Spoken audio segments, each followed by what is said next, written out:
On May 16, 1942, the following was published in Mundo Israelita, Israelite World, edited by Buenos Aires. Chile was one of the countries assigned in 1938 as a possible location for the establishment of a new Jewish state that would be denominated as Nai Judah, or New Judea.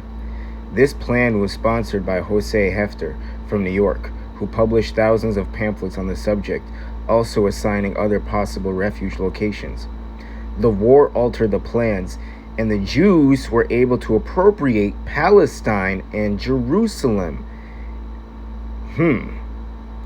Appropriate means devote money to a special purpose, buy it, or down here, to take something for one's own use, typically without the owner's permission. Now we're going to flip over to this page. We're going to jump into it even harder. The Jews have emancipated themselves in the same proportion as the non-Jews have been made into Jews. Who are the non-Jews? Who are these people that have made themselves into Jews that are not Jews? The Jewish God has been universalized. That's you, Christian church, right there. You Christians, you Catholic, you're not. This is not your God. You've just stolen somebody else's records. You've stolen somebody else's scriptures, and you've kind of changed it up a little bit and painted your guys' selves as the main character of it, and it's just simply not the truth. The Jewish God has been universalized, becoming the God of the earth. Becoming the God of the earth. Currency is the true God of the Jews. The fake Jews. The Khazars. No offense, the white Jews. Remember, the real Jews were supposed to have their identity taken. They're supposed to be put on slave ships. They're supposed to be destroyed, have all their identity, their lands, everything stolen. They are supposed to be at the bottom of society. They are supposed to be at the bottom, the lowest rungs. They will be going through all the curses of Deuteronomy. They will have to go to their enemies for their businesses. They will have to go to their enemies to go to a doctor. They would have to go to your enemies' schools. They will have to be taught their enemies' history. They will have their identity taken from them, and they will be hated by the world and treated the worst by the world, and be under Babylonian rule, be under Egyptian style rule. These fakes don't match that. And Lucifer, the devil, knew that when the children of Israel were going to go into their last 400 years, their last punishment, he needed to put up a fake group of people. So the Christian church, the fake Jews that exist today over there in Israel, that appropriated the land, the Catholic Church, he used them to fill the void of the real Israelites while they were going through their punishment. So when the day came when the Israelites were to rise back up and are rising back up, the rest of the world will be confused and say, we already have Jews. If you can't be the real Jews, these guys are the real Jews over here, tricking everybody. So it's very interesting. This book, you're not going to find a cheap version of it. Good luck finding a cheap version of it. But very interesting. Let me go back one more time.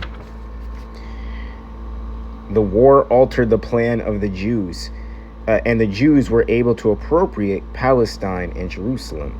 Remember, Israel is a man. Israel is a man whose name was originally Jacob. He fought with an angel. When you say, I'm an Israelite, you're supposed to be referring to yourself as somebody who's ascended, somebody who's cut off the ways of Babylon, somebody who's ascended to a higher spiritual answer and a spiritual calling.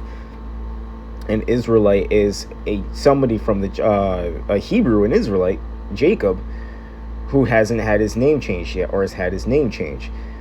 Jake, when a lot of these Hebrew Israelite camps refer to black people as Jakes, or black people in general refer to themselves or their brothers as Jakes, that is your typical Negro. That is your typical black Hebrew by blood who's not following the law, who's not following the ways of the Most High, who's still lost, who hasn't found his identity yet. That's a Jake. That's Jacob. When you become an Israelite, when you become Israel, you change your ways. You start following the laws, and therefore you become an Israelite. And this is all through a certain bloodline. But there are Gentiles that have been called to help out the children of Israel, and they will be numbered with Israel as well. And that is not talking about the Christian church. That's not talking about Constantine Christianity. You guys did not replace the Israelites. You have indeed stolen the land. And by the way, you people over there in Palestine, you Arabs over there in Palestine, you have not come out and it's not about what you're saying, it's about what you're not saying. Those are not the real Jews over there. We have not heard one of your leaders. We have not heard one interview with one Palestinian even coming close to uttering that those people are not the real Jews. That makes me think that you're part of the Psalms 83 Confederation and that you guys may not belong over there as well. From what we can tell, or from what anybody that's done research can tell, that's probably Ham's land over there. So the original people of that land, the original people that were fighting on that land, were Israelites and Hamites. Hamites are black. You guys are a lot of the times the same color as the Jews over there. So in reality, whose land is that really? Until I hear a Palestinian come out and say those are not the real Jews. They're frauds, they're fake. They are the synagogue of Satan. And admit who the real Jews are, or start to try to piece together who the real Jews are, I'm going to assume that you're working together behind closed doors with them. And this is all one big ruse. This is all one big show that you're putting on with them. Just my personal theories.